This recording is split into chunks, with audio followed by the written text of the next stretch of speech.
Like I said earlier, earlier. Hello guys, welcome to my YouTube channel again. Today we'll be talking about motherhood. I said in the last video, we're talking about motherhood, the stress from pregnancy and everything. So I'm inviting my friend again, Adewumi. You know, we told the last time that we have a beautiful son. So she has experienced a bit. So she has to, put us through with the singles so that we can, get ready. Mr. Our first question. Tell us about yourself and what you do. So my name is Adewumi. She called me Mr. My name is Adewumi. I'm a marketing strategist. I do digital marketing, copywriting, and all of that. I also own a clothing brand.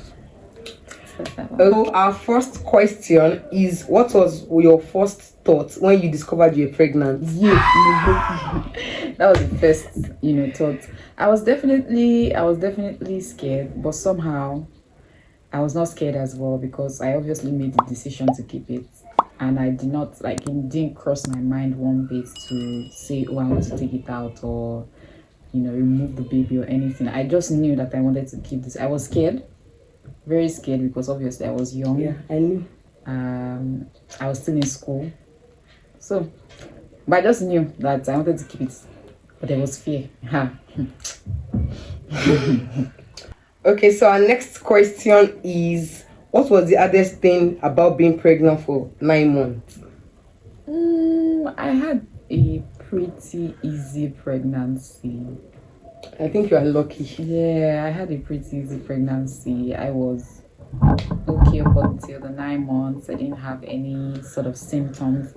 Maybe the hardest thing was, knowing that I was pregnant, But apart from that, I had a pretty easy pregnancy, so. Okay. Can you think of any good thing you enjoyed during the 9 months? What I enjoyed? Food. I ate a lot during those periods, so at that time, so anything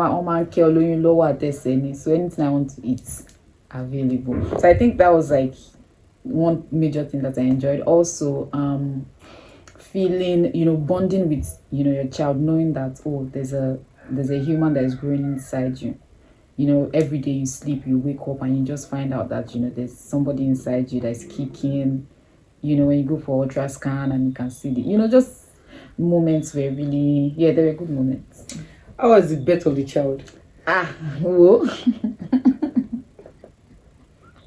Okay, well, I don't know. I don't know how to explain it too.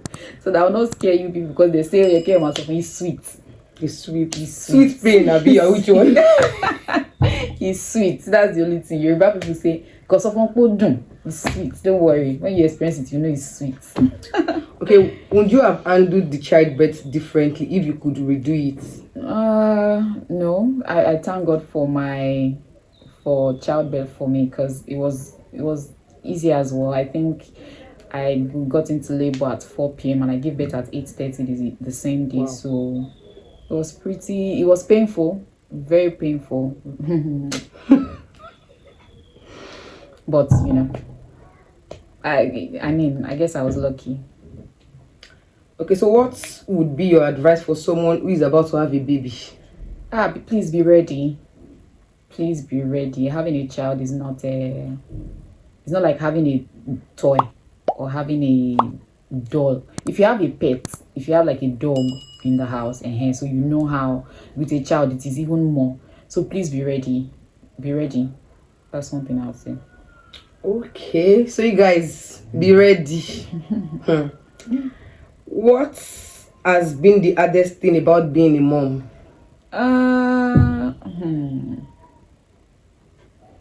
I gave birth pretty early, so growing myself and growing the child at the same time. So we both had to grow. As I'm growing is growing, and growing comes with pain. So there's no how you want to balance it. Being if you've not grown already, let's say okay, we are all in our late 20s going to 30. You've grown, you've established yourself a bit, you know what you want to do, and but yeah, I think that was the hardest thing, having to balance growing myself and growing up with my child alongside my child and all that. Yeah. Have you changed as a person since becoming a mom? Definitely. Definitely. See, when you become a mother, you become more responsible. Okay. You become, more responsible. You have to do away with a lot of things, because children, they are sponges. What they see you doing, that they would, pick up. So you have to, do the good things. Do the right things so that they can see it and pick it up and take that with them. That's the way you form them. So yes, I had to do away with a lot of things. Yeah. Okay. What habit of theirs make you most proud? My son. Now. You can ask question. What if? But how? But when? When did God create the world? But how? He's still going to come here. We'll be asking all the question he wants to ask. He will sit down and ask you. Everybody. How did the angels? I'm actually most proud that I've been able to, put in a bit of, not a bit, because Funke knows him, so she knows it's not a bit. Yeah. Put in a lot of knowing God. A lot. And wanting to know God into him. That's what I'm most proud about. Sometimes when you find Bible, you find him with the Bible. Yes, so a Bible. I'm most proud of that. Yes. Okay, what has been the most rewarding thing being a mom? The most rewarding thing being a mom. Those small sweet moments when he calls you, oh, my beloved mommy. Yeah, he did that yesterday. Yeah, my beloved mommy. Or when we were sleeping the other night and I prayed for him. Yeah. So he was now praying for me and Funke. Yeah, he prayed for So us. Funke now asked him that, won't you pray for yourself? He said, somebody has prayed for me. My mom is praying for me. Like, really? So all those sweet moments when he tells you I love you, when you just come back and he comes to hug you, very sweet moments. There are a lot of sweet moments with having a child. Yeah. Okay, what was the most rewarding thing raising a child? Just having somebody to. The most rewarding thing, the fact that you are able to grow somebody. Yeah. I don't know how to reward. I don't know how to phrase it. The fact that from infanthood to a certain age, you can see this person that you give birth to growing, being their own person, telling you what they want, what they don't want. So it's rewarding to see their journey. Okay. So before we proceed, you guys should click on the notifications, like, subscribe. Thank you. Show us love so we can continue, like I said. So, okay, the next question: what trait do you hope your son inherits from you? I don't know. I pray that he grows up to be his own person, but of course he's going to have a trait from me, traits from his father, because his our DNA is that formed. So if I'm going to say, I'll say maybe I believe I'm a calm person. I understand. I believe I'm a calm person, so no lies. Yeah. Okay, is there any similarities between you and your son? Plenty. We have the same eyes, we have the same facial expression. Yes. And the same look. This look like this look. It's like they're not hiding you. Please, our eyes are just like we have. I don't know what to call the eyes, but we have the same facial expression. I know that he sometimes tries to emulate the stuff that I do. And I know one thing, he loves to pray, like his mom. His mom prays. His mom prays too. Yeah. So was there a time you felt worried or afraid for him? I think it was when he had his surgery. It was 1 year plus. We went to the hospital. He had a minor surgery. And then the minor surgery was supposed to do the surgery and be discharged the 3rd day. But we ended up spending about 2 weeks in the hospital because the surgery spot now had an infection, and I was just scared. You definitely, when he went into the surgery room, I was scared. Surgery at 1 year. Yeah, don't be scared. I was very scared, and the fact that we now had to spend 2 extra weeks in the hospital instead of the normal 3 days, Yeah. Okay.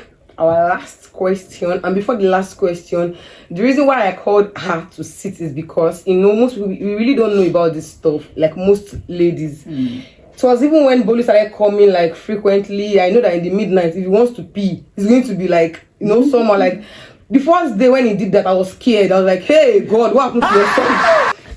She was that told me that no, he wants to pee. So you won't know a lot about them. If you're not a mother, you won't know. And secondly, it's not like you don't like to share or be in space with him, but sometimes we'll be like, I love my space. You can't have your space when you have a child, right? You can't. So I learned that also. You can't have your you want to have your space and you have a child. Not child like Bolu. If it disturb you with questions, you can't have your space. They can be frustrating. Yeah, so that was the reason why. And the people used to like, they're always scared of being pregnant, and being scared sometimes might up to you. So that was why we are doing this. So our last question is, what is the hardest stage of motherhood? Every stage is hard. Every stage is hard. It's important that when you become a mother, you have people around you. That's very, very, very important. You have maybe your friends, people that you can go to, your family, people around you, because and I'm talking from the viewpoint of a single parent. It's important that you have a support system. It can be friends, it can be your sister, just people that you can run to, people that you can go to, because every stage is hard. It's important that you have somebody that has gone through motherhood before, to take you through it. Oh, these are the things to do. These are the so you Give me, I beg go. I'm already begging down. Don't worry, my back, you can carry two. No way. So it's important that those advice when they will come, just take all those advice, but at the same time, know the one that you do and the one that you will not do. It's not everything they tell you to do that you will do, but all those advice, you need them. All those people that they'll come and greet you. Be intentional about creating a circle of friends, a circle of people that will support you, so that if you need to do something, you can drop them. People that you trust, you can drop your child. People that they've gone through mother before and come by and show mommy something like this is wrong with my child. This is what that's true. So the journey is easier. Every stage of motherhood is hard. There's no easy stage, but with support, with prayers, with God, it gets easier. Okay, so there's one question I want to ask as Jara. I used to see I need to ask.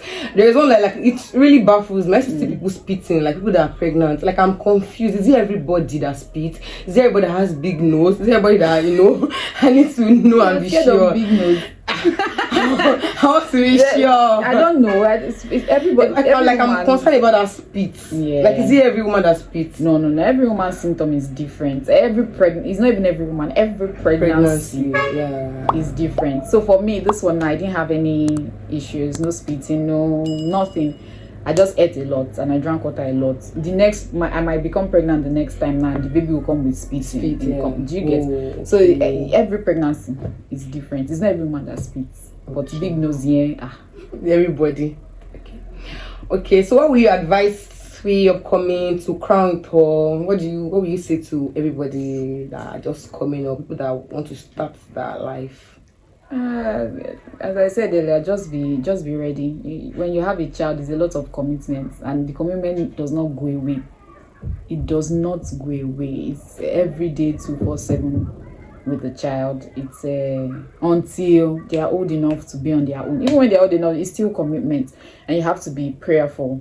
As a mom, you are covering for your children. You are covering for your child. So you have to pray. You have to pray their way open. You have to pray wisdom and understanding. It was even recently I realized when we went to church that I realized that you deliberately have to pray for wisdom and understanding for your child. So you have to be very, as a mom, you have to be very prayerful. That's why some children will be misbehaving, but it might just be prayer that they need. And as if you're going into to start to practice words of words of affirmation, not I'll show you a buru, not all these things. Even though people will tell you that all these things it affects the children mentally, it affects them spiritually as well. Because as a mother, God has given you that power to say a thing and it will happen in your child's life. So imagine you're telling your child, show you a buru, show sharing, show all these things. They might not happen immediately, but it starts to gradually. tó bá ṣépè, tó bá some will say go ṣàdúrà, have tó máa sense. From there you say your child is lacking in school. Exactly. Yeah. So when you curse, when you pray, and what to shamisi, they are all around. Yes. They are all around. Yes. So Yes. always make sure that you're intentional about praying and saying positive things into your child's life. And again, as I said, have a support system. That's really important. Yeah. Okay, thank you, my friend, for doing this with me. And I hope somebody would have grabbed one or two from this. Like, I'm 100% sure, because I also grabbed. So guys, this is the end of this video. Don't worry, Bolu is gonna come and do he's coming. He loves question. God, he loves question. With Bible, with Jesus, so with Satan. Why did Satan go to hell? Everything he asks. So I'm bringing him here. Any question he wants to ask, he should ask. So guys, thank you. Continue to subscribe. Thank you guys. Please like and subscribe. Subscribe, please like, comment, and anything you want us to talk about too. Drop it in the anything, relationship, anything, sex, anything. Just drop it. Let me know, and I'll give you. Yes, sex education. This is PG. Okay. PG-18. PG-18. Sex education. All right, guys. Thank you. Thank you.